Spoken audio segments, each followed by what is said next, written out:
निवडणुकीत स्पष्ट बहुमत मिळाल्यानंतर महायुतीतील भाजप, शिंदे सेना व अजित पवारांची राष्ट्रवादी या 3 मित्र पक्षांमध्ये आधी मुख्यमंत्री पदासाठी लढाई सुरू झाली। त्यावर तोडगा निघाल्यानंतर मग मंत्रिमंडळ विस्ताराची चढाओढ सुरू झाली। त्यावर तोडगा निघाला तरी रुसवे फुगवे अजूनही धगधगत आहेत। नंतर तिसरी लढाई नुकतीच संपली, ती म्हणजे खाते वाटपाची। त्यातही नाराजी नाट्य सुरू आहे।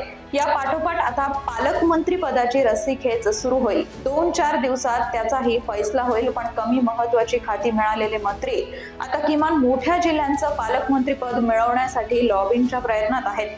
अनेक जिल्ह्यांमध्ये 2 वेगवेगळ्या पक्षांचे मंत्री असल्यानं संबंधित जिल्ह्याचं पालकत्व मिळवण्यासाठी दोन्ही मित्र पक्षांमध्ये जोरदार रस्सीखेच सुरू आहे। त्याबद्दल माहिती जाणून घेऊयात मिचान पॉलिटिक्स मधून। नमस्कार, मी समीक्षा।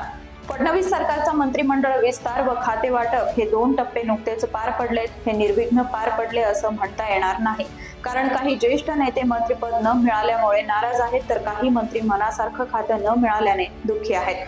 पण आता पालकमंत्रीपद वाटपाची प्रक्रिया पूर्ण करणं ही मुख्यमंत्री व 2 उपमुख्यमंत्र्यांसाठी तेवढंच जिकरीचे झाले आहे।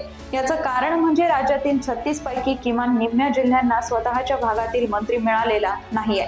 त्यामुळे या भागात बाहेरचा पालकमंत्री येणार हे स्पष्ट झालेलं आहे। पण कोणता जिल्हा कुणाला द्यायचा यावरून महायुतीत आधीच शीतयुद्ध असल्यानं खाते वाटपाच्या वेळीच पालकमंत्रीपद जाहीर करणं मुख्यमंत्र्यांना शक्य झालेलं नाही। पालकमंत्री पदाच्या वादाची सुरुवात पुण्यापासून होते। जुलै 2022 मध्ये शिंदे सरकार सत्तारूढ झालं तेव्हा भाजपचे नेते चंद्रकांत पाटील यांच्याकडे पुण्याचं पालकमंत्री पद देण्यात आलं होतं। पण वर्षभरानं अजित पवार सत्तेत सहभागी झाले तेव्हा त्यांनी भाजपकडील अर्थ मंत्रालय व पुण्याचं पालकमंत्री पद आपल्याकडे खेचून घेतलं। आताही अजित पवारच पुण्याचं पालकमंत्री होतील यात शंका नाही, पण भाजपचे काही नेते व स्वतः चंद्रकांत पाटील पुण्यावर दावा करतायत। त्यामुळे दोन्ही पक्षांमध्ये वाद उद्भवू शकतो। कोकणातील रायगडमध्ये राष्ट्रवादीच्या आदिती तटकरे आणि शिंदे सेनेचे भरत गोगावले या दोघांना कॅबिनेट मंत्रिपदी संधी मिळाली आहे। शिंदे सरकारमध्येही गोगावले यांचा मंत्रिपदावर दावा होता। प्रत्येक वेळी ते मी मंत्री झालो की रायगडचा पालकमंत्रीही होणार असे दावे करायचे। आधीचे पालकमंत्री उदय सामंत यांनीही अनेकदा त्याचा पुनरुच्चार केलाय।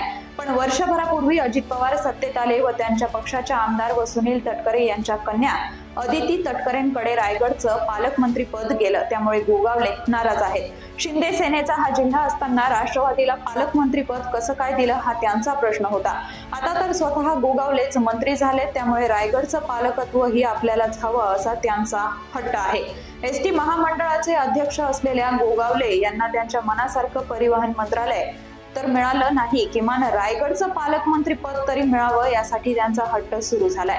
शिंदे सरकारमध्ये रवींद्र चव्हाण यांच्याकडे सिंधुदुर्ग आणि पालघर पालकमंत्री पदाची जबाबदारी होती, मात्र आता सिंधुदुर्गची जबाबदारी नितेश राणे यांना मिळू शकते। उपमुख्यमंत्री एकनाथ शिंदे हे ठाण्याच्या पालकमंत्री पदासाठी आग्रही आहेत।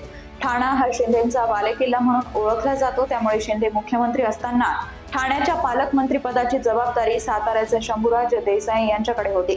आता शिंदे उपमुख्यमंत्री आहेत, त्यामुळे साहजिकच त्यांच्याकडे ठाण्याचं पालकमंत्री पद येऊ शकतं।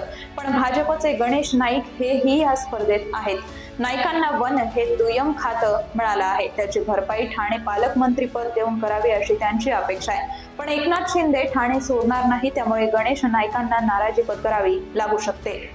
बीडमध्ये धनंजय मुंडे आणि पंकजा मुंडे हे दोघे बहीण भाऊ मंत्री झालेत। 2014 मध्ये भाजपच्या सत्तेत पंकजा यांच्याकडे पालकमंत्री पद होतं, तर ठाकरे व शिंदे सरकारमध्ये धनंजय मुंडेंकडे पालकमंत्री पद होतं।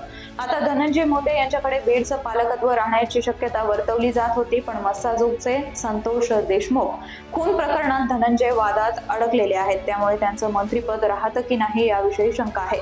त्यामुळे कदाचित पंकजा यांना बीडची जबाबदारी दिली जाऊ शकते। काहीही झालं तरी पालकमंत्री पद एकाच घरात राहणार असल्यानं या दोघात तसं फारसं वाद होणार नाही। पण कालपर्यंत वेगवेगळ्या पक्षात राहणारे त्यांचे समर्थकांमध्ये मात्र वर्चस्वाची लढाई पाहायला मिळू शकते। कोल्हापूर जिल्ह्यातून हसन मुश्रीफ आणि प्रकाश आंबेडकर यांना मंत्रिपदी संधी मिळाल्यानं पालकमंत्री पदासाठी मुश्रीफ आणि आंबेडकर यांच्यात स्पर्धा लागलेली आहे। शिंदे सरकारच्या काळात मुश्रीफ यांच्याकडे पालकमंत्री पदाची जबाबदारी होती। सातारा जिल्ह्यातही शंभूराज देसाई, छत्रपती शिवेंद्रराजे भोसले, मकरंद पाटील व जयकुमार गोरे हे 4 मंत्री आहेत। शिंदे सरकारमध्ये शंभूराजे पालकमंत्री होते। पण आता छत्रपतींचे वंशज म्हणून शिवेंद्रराजे भोसले यांचा दावा आहे, त्यामुळे इथलं पालकमंत्रीपद ठरवताना मुख्यमंत्री उपमुख्यमंत्र्यांना कस लागणार आहे। सर्वात महत्त्वाचं म्हणजे राजधानी मुंबईचं पालकत्व कुणाकडे राहणार।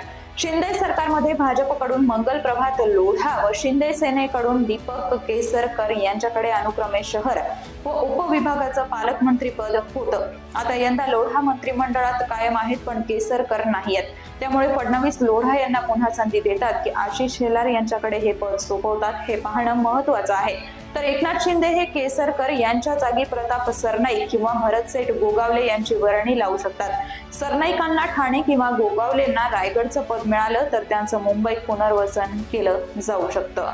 मुख्यमंत्री देवेंद्र फडणवीस यांच्या नागपूरचं पालकत्व त्यांचे निकटवर्तीय प्रदेशाध्यक्ष चंद्रशेखर बावनकुळे यांच्याकडे जाण्याची दाट शक्यता आहे।